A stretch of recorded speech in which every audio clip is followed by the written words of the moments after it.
Assalamualaikum warahmatullahi wabarakatuh. Selamat malam, selamat berjumpa kembali di diskusi lintas agama antara Spektakuler Nababan dan Pendeta Kusnadi.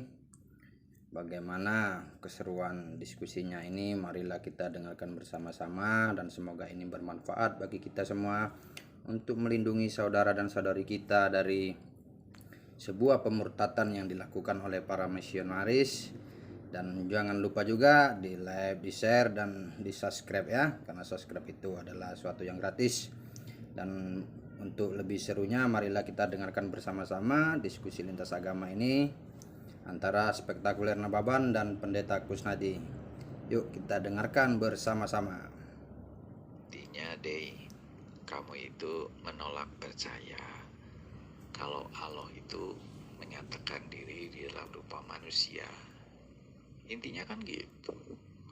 Kalau Anda kan percayanya Allah itu nggak mungkin melakukan itu. Bisanya cuma mengutus malaikat untuk datang kepada manusia, kan cuma gitu. Jadi permasalahan utamanya sebenarnya di situ. Anda nggak percaya kalau Allah itu bisa menyatakan diri dalam rupa manusia. Nah, dia selalu tergantung, nggak bisa apa-apa.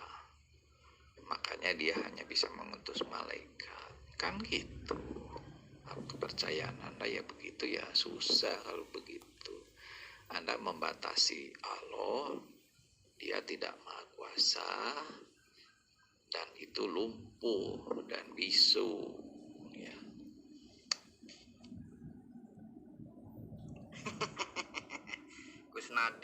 Kusnadi ya, justru pernyataan kamu itu akan membuat Tuhannya buku Biblos itu lemah. Kenapa? Karena umat Kristen itu bukan pengikutnya Yesus, tapi pengikutnya Paulus yang mengatakan bahwa Tuhan itu bereinkarnasi menjadi manusia. Sekarang gini aja Kusnadi, kamu tunjukkan pernyataan Yesus bahwa Allah itu bereinkarnasi menjadi manusia Yesus. Justru jadinya Tuhan kamu yang bisu. Tuhan kamu tidak bisa apa-apa kalau nggak bereinkarnasi menjadi manusia. Sekarang saya tanya sama kamu Kusnadi ya, apakah Tuhan kamu tidak mampu mengampuni dosa manusia dari singgasananya? Sehingga dia harus bereinkarnasi menjadi manusia Yesus. Digebukin, diludahin, ditelanjangin, dan sampai babak belur. Apakah itu pantas disebut dengan Tuhan? Jadi simple. Apa yang kamu katakan itu tunjukkan di mana ayatnya bahwa Yesus mengatakan Allah itu bereinkarnasi menjadi dirinya. Sekalian kamu menyatakan bahwa Tuhannya di dalam buku Biblos itu tidak punya kekuatan apa-apa, sehingga dia tidak mampu mengampuni dosa manusia dari singgasananya. Ya, saya tunggu Kusnadi. Kalau soal percaya itu kan nomor 2. Tapi pertanyaannya, apakah itu mustahil bagi Allah menyatakan diri di dalam rupa manusia? Itu yang harus dijawab. Kalau Anda katakan mustahil, ya berarti Allah nggak maha kuasa. Jadi artinya itu bukan hal yang mustahil bagi Allah untuk berinkarnasi ya. Ya kalau nggak percaya ya itu kan urusan masing-masing. Itu dua hal yang berbeda deh. Kelihatannya sama, tetapi itu beda tipis.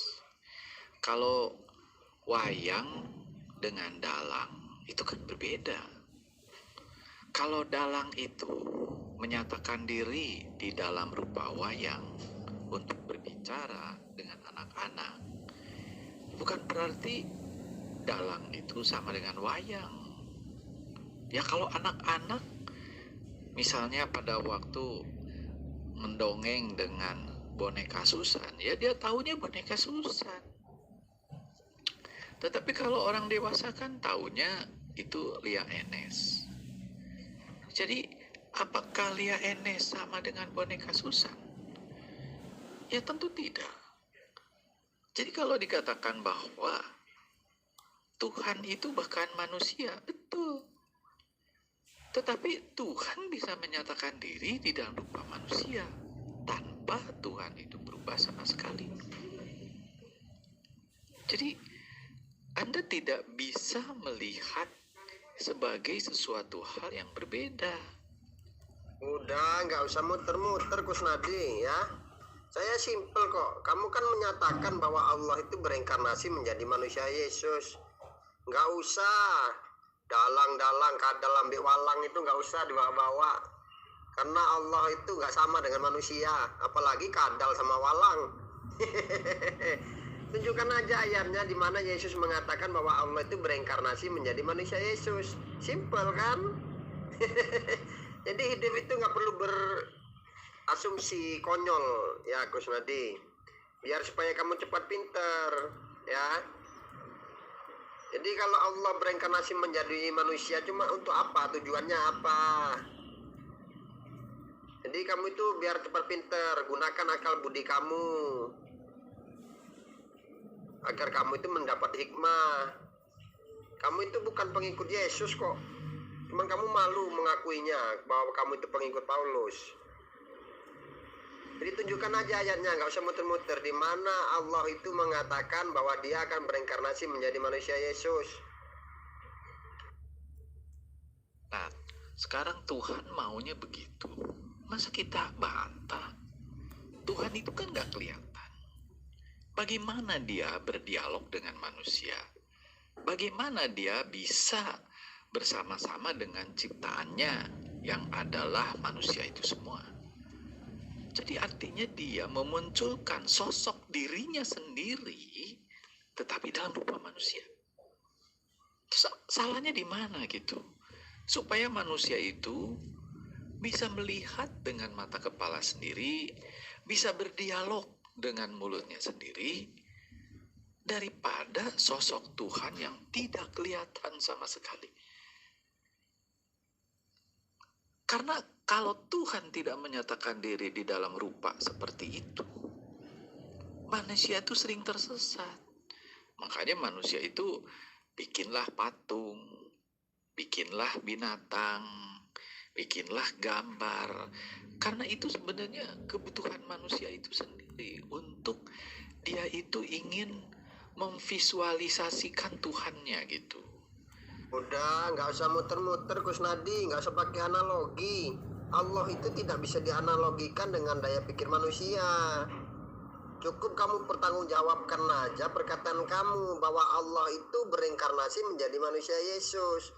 Tunjukkan pernyataan Allah atau pernyataan Yesus itu bahwa Allah akan bereinkarnasi menjadi manusia Yesus, dan tujuannya apa? Jadi nggak usah muter-muter. Atau kamu habis makan rujak kecubung ya Kusnadi? Udah Kusnadi, saya tunggu. Kamu menyatakan bahwa Allah itu bereinkarnasi menjadi manusia Yesus. Tunjukkan pernyataan Allah itu atau pernyataan Yesus itu. Kamu ingin meminta ayat bahwa Allah itu tidak bisa bereinkarnasi menjadi manusia. Untuk apa ayat itu? Karena Allah itu tidak mungkin bereinkarnasi menjadi manusia, terus digebukin oleh manusia, terus ditelanjangin oleh manusia. Karena Allah itu memang tidak akan bereinkarnasi menjadi manusia. Terus untuk apa ayatnya? Kalau sesuatu yang tidak mungkin Allah lakukan, maka itu tidak penting ada ayatnya. Tapi pernyataan kamu yang mengatakan bahwa Allah bereinkarnasi menjadi manusia, tunjukkan pernyataan kamu itu bahwa Allah itu bereinkarnasi menjadi manusia. Jangan seperti orang habis makan rujak kecubung habis 1 kilo. Atau habis minum tua kamu ya, habis 1 jeregen. Jadi saya saran untuk kamu Kusnadi, kamu harus menggunakan akal budi kamu atau akal sehat kamu supaya kamu pintar. Jangan jadi pengikut bapak segala dusta Saulus. Kamu mengikuti dia tapi kamu malu jadi pengikutnya. Udah, nggak usah muter-muter Kusnadi, nggak usah pakai analogi. Allah itu tidak bisa dianalogikan, ya. Atau kamu pura-pura nggak dengar? Udah pertanggungjawabkan aja pernyataan kamu bahwa Allah itu bereinkarnasi menjadi manusia Yesus. Saya detailkanlah ya, analogi pemahat itu anggaplah Lia Enes, seorang pemahat yang bisa menghasilkan boneka Susan. Nah, boneka Susan itu bisa berdialog dengan anak-anak. Kalau anak-anak seneng kalau berdialog dengan Susan karena lucu. Makanya mereka bisa berkomunikasi. Apakah Lia Enes berubah menjadi Susan? Tidak. Lia Enes dia Lia Enes. Susan ya Susan. Tetapi anak-anak lebih senang berkomunikasi dan bisa berkomunikasi tertawa-tawa dengan boneka Susan.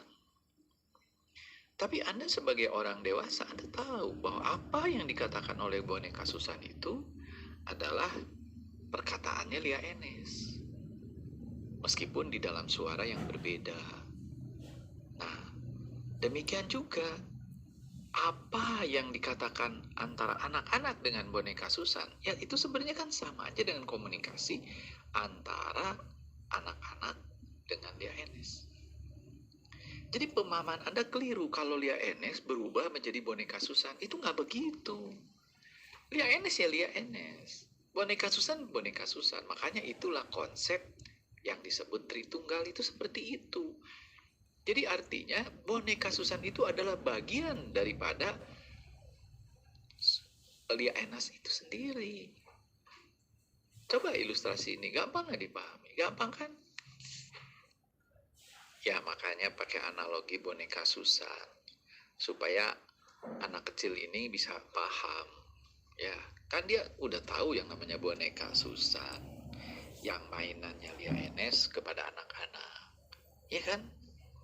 Ya, mudah-mudahan dia bisa ngerti. Apakah Lia Enes sama dengan boneka enggak? Ya enggak lah.